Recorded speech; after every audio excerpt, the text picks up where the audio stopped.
Start by congratulating President Biden and Vice President Harris, who took office yesterday. We have a team of former senators in the White House. Mr. President, yesterday was a hopeful day. Capitol building, so recently besieged by violence and lawlessness, resumed its rightful place as the seat of our democracy and the backdrop for the peaceful transfer of power from one president to the next that is a hallmark of our system of government. The faith of many Americans has been shaken in recent weeks. But yesterday reminded us that our democracy still stands and our nation endures.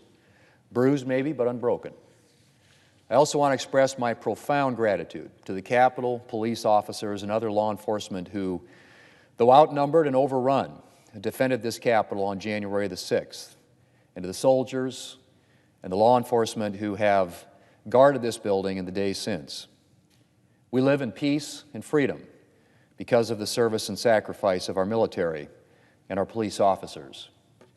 Mr. President, after the election in November, President Biden gave a victory speech in which he pledged to be, and I quote, "a president who seeks not to divide but to unify, who doesn't see red and blue states but a united states, and who will work with, he said, all my heart to win the confidence of the whole people," end quote. He reiterated that commitment in yesterday's speech, stating, and I quote again, "On this January day, my whole soul is in this, bringing America together, uniting our people, uniting our nation," end quote. Mr. President, that is what we need right now, a president who will unite us.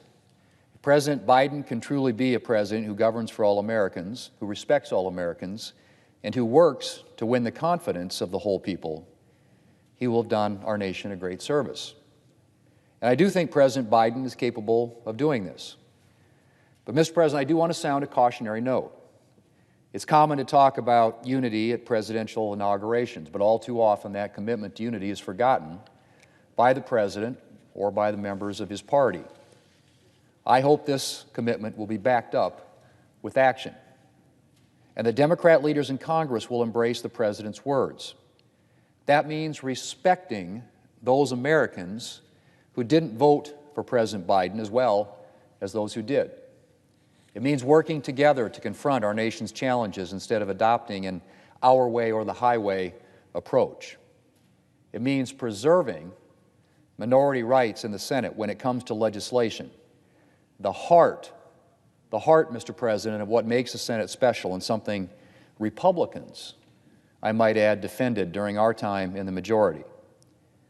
For the President, it means nominating individuals who represent a majority of Americans, not the far left fringes of his party. I've seen some hopeful actions from President Biden. Several of his nominees for important posts, while perhaps not those whom I would have chosen, are public servants who I believe will serve our country well in positions like Director of National Intelligence, we voted on yesterday. And the President has demonstrated both his leadership and his concern for all Americans by prioritizing the pandemic and focusing on getting Americans vaccinated. But there have been troubling things as well. While the President has nominated some mainstream candidates, other nominations raise serious concerns on issues like overregulation of the economy and life and conscience protections.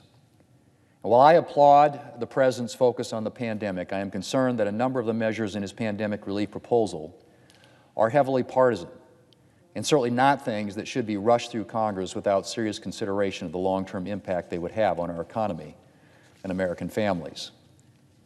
Mr. President, if there was any mandate given in this election, it was a mandate for moderation.